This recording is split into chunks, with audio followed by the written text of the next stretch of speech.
Hey, Pearson Grant. So this is chapter 3 of the Midwife's Apprentice that I'm getting ready to read to you. So chapter 3 is titled The Midwife. Her name was Jane.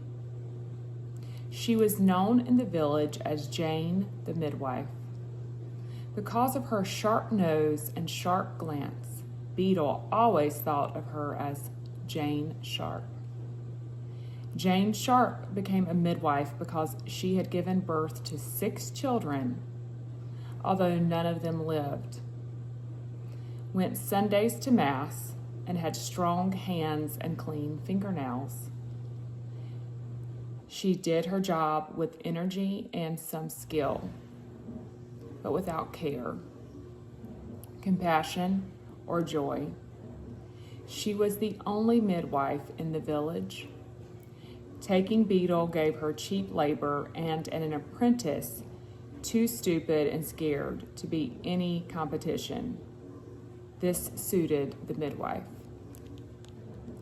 Beetle slept on the cottage floor and ate 2 meals a day of onions, turnips, dried apples, cheese, bread, and occasional bits of bacon.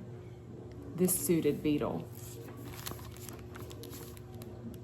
And so Beetle remained the midwife's apprentice as spring drew near and new green shoots appeared on the bare branches of shrubs and trees, and the villagers began plowing the muddy fields for the summer crops. Beetle sometimes feared Jane Sharp was a witch, for she mumbled to herself, and once a pail of milk curdled as she passed. But mostly she knew Jane was just what she first appeared, a woman neither young nor old, neither fat nor thin, with a sharp nose and a sharp glance and a wimple starched into sharp pleats. Each morning, Beetle started the fire, blowing on the night's embers to encourage them to light the new day's scraps. She swept the cottage's dirt floor, sprinkled it with water, and stamped it to keep it hard packed. She roasted the bacon and washed up the mugs and knives and sprinkled flea ban about to keep the fleas down. She dusted the shelves, packed with jugs and flasks and leather bottles of dragon dung and mouse ears, frog liver, and ashes of toad, snail jelly, borage leaves, nettle juice, and the powdered bark of the black alder tree. In the afternoon, Beetle left the village for the woods, where she gathered honey, trapped birds, and collected herbs, leeches, and spiders' webs, and the cat went with her.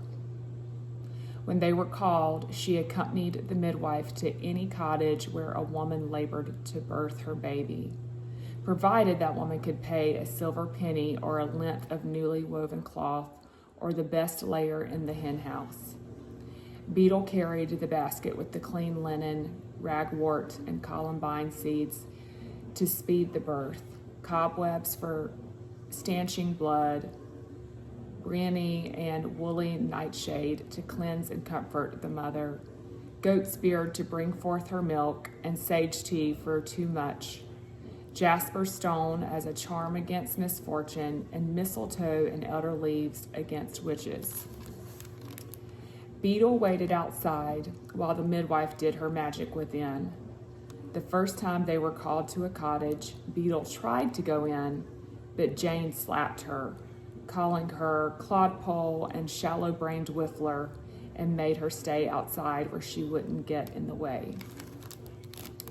Often she called Beetle in when it was over to clean out the soiled straw bed and wash the linen, while Jane Sharp and the new mother sipped feverfew and nutmeg brewed in hot ale. And once she sent the girl back to the cottage to brew some black currant syrup to fight a new mother's fever.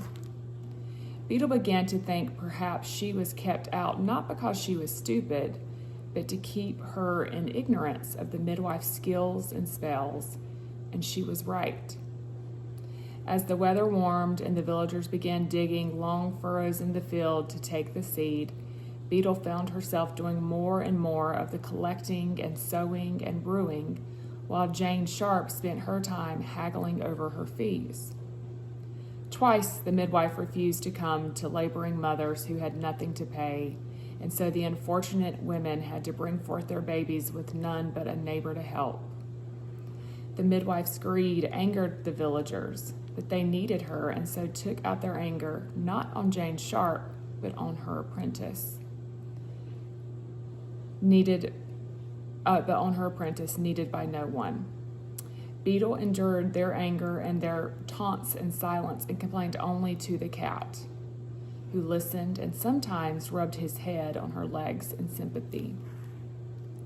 When spring arrived with soft breezes and meadows grown green, the villagers began sowing early peas and barley, followed by the village boys who threw stones at the hungry birds trying to eat the seed. Jack and Watt threw stones too at Beetle and the cat who followed her, which made the villagers laugh. Beetle was only the midwife's stupid apprentice and no care to them. One morning, not too long before May Day, Kate, the weaver's daughter, lay down in the field and declared her baby was coming right there and right then. Her father, Robert Weaver, and her husband, Thomas the stutterer, tried to carry her back to their cottage, but she screamed and threw her arms about, so there was nothing to do but mound up some clean straw for a bed and bring the midwife out to the field. Jane Sharp looked at the girl, settled the fee with Thomas, and rolled up her sleeves. She sent Beetle back to the cottage to pack up a basket of necessaries. "And don't drop or forget anything, you with the brains of a chicken, and don't dawdle." Beetle grabbed bottles off the shelf and bunches of dried herbs from the ceiling beams, surprised at how much she knew, how she could recognize the syrups and powders and ointments and herbs from their look and their smell, since the midwife could not write to make labels, and Beetle would not have been able to read them even if she could. Kate was laboring in the field, not a plowing or sowing or weeding, but at making a way for her baby into the world. As Beetle watched, Jane moved Kate up onto her knees and shouted, "Push, you cow. If an animal can do it, you can do it." And Kate pushed, as Jane, the midwife, eased the child out of his mother and into her hands. It put Beetle in mind of the time she got the cat out of the bag, and she temporarily forgave the midwife her sharpness for the magic of her spells and the miracle of her skills. After that, Beetle took to watching through the windows when the midwife was called. In that way, she learned that midwifery was as much about hard work and good sense and comfrey tonic as spells and magic. So I hope y'all enjoyed